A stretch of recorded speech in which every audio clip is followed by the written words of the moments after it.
Thomas Sankara, born on December 21, 1949, was a revolutionary figure whose leadership reshaped Burkina Faso from 1983 to 1987. Known for his charisma and visionary approach, Sankara implemented sweeping reforms that aimed to empower his people and challenge the traditional power structures in Africa.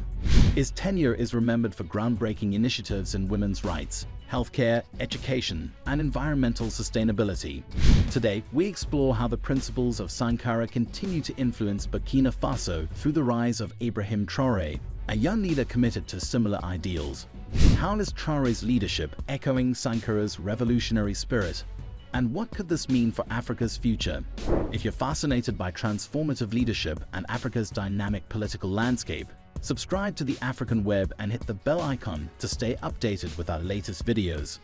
Thomas Sankara's impact on Burkina Faso was profound and far-reaching. His presidency marked a period of significant social and economic reforms. Sankara was a staunch advocate for women's rights, ensuring that women had access to education and healthcare, and breaking barriers by appointing women to high government positions. His commitment to gender equality was groundbreaking, setting a standard for future leaders. Sankara's reforms also included substantial efforts to eradicate illiteracy and improve agricultural practices.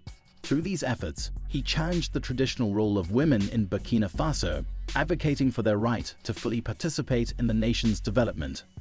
Sankara was also an environmental visionary. He recognized the importance of sustainable development and took proactive measures to protect Burkina Faso's natural resources. He initiated a large-scale reforestation campaign, banned plastic bags, and promoted cycling as an alternative to cars. These actions sought to inspire a culture of sustainability. Sankara's focus on local sustainability encouraged communities to take ownership of their environment, which had long-term impacts. He believed that real change must come from within, and by engaging local populations, his policies created a sense of shared responsibility in preserving the nation's natural heritage.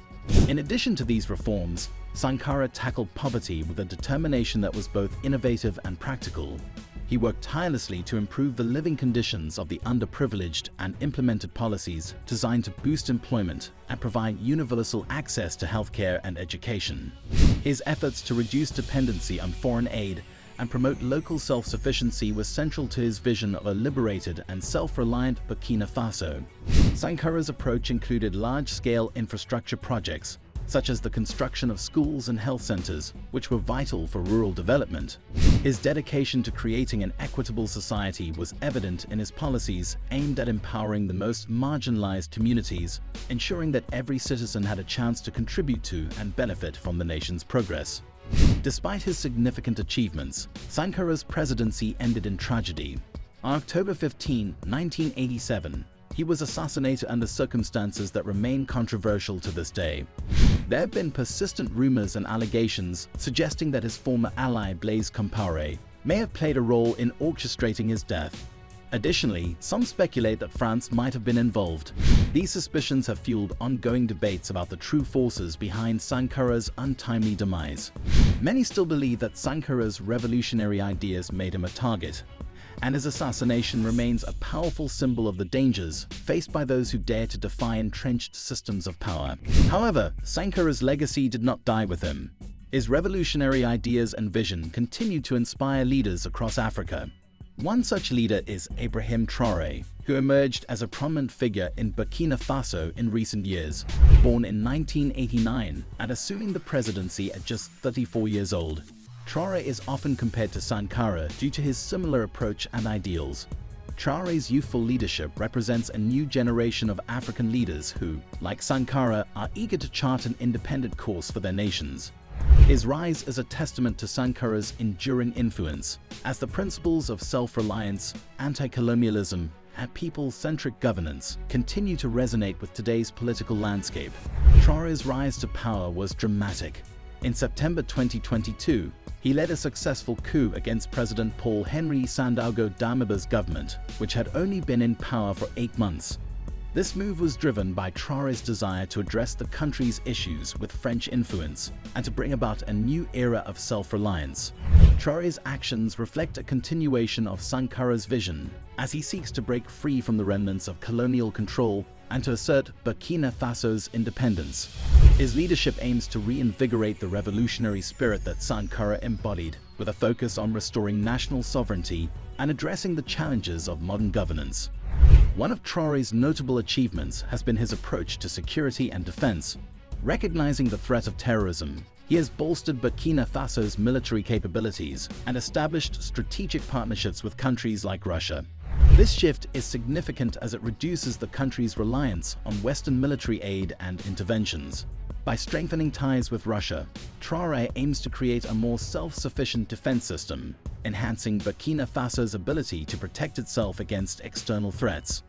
Additionally, this realignment reflects a broader trend of African nations seeking to diversify their international alliances and secure more autonomous paths to stability.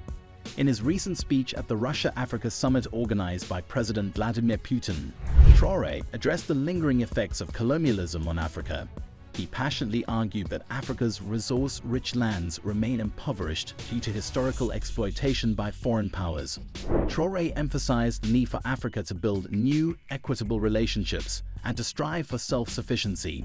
His speech highlighted the shared vision between Russia and Burkina Faso and underscored the importance of forging strong bilateral relations. This message resonated with many African leaders, who see it as a call to challenge outdated dependencies and embrace a more self-reliant future. Traoré's vision extends beyond Burkina Faso. His leadership and policies could serve as a model for other African nations, seeking to reclaim their sovereignty and develop independently of colonial influences. By prioritizing local resources and strengthening national security, Traoré is setting a precedent for how African leaders might address the continent's challenges. The recent tensions between Burkina Faso and France, particularly regarding Niger's new military leadership and the ban on uranium exports, further illustrate the complex dynamics at play.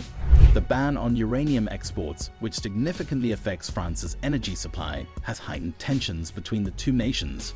France's response, including threats and military repositioning, underscores the high stakes involved in this geopolitical struggle. As we reflect on the achievements of Thomas Sankara and the current leadership of Ibrahim Traoré, it is clear that Burkina Faso stands at a critical juncture. Traoré's approach to governance and his commitment to Sankara's ideals could shape the future of not just Burkina Faso, but the broader African continent. The legacies of Thomas Sankara and Ibrahim Traoré offer a powerful narrative of revolutionary change and leadership.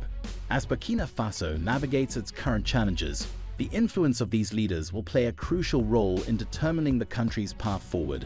What are your thoughts on Ibrahim Traoré's leadership and his alignment with Sankara's vision? Can Traoré truly continue the legacy of his predecessor and drive Africa towards greater self-reliance? Share your opinions in the comments below. Don't forget to like, share, and subscribe to the African Web for more in-depth analyses and updates on Africa's evolving story.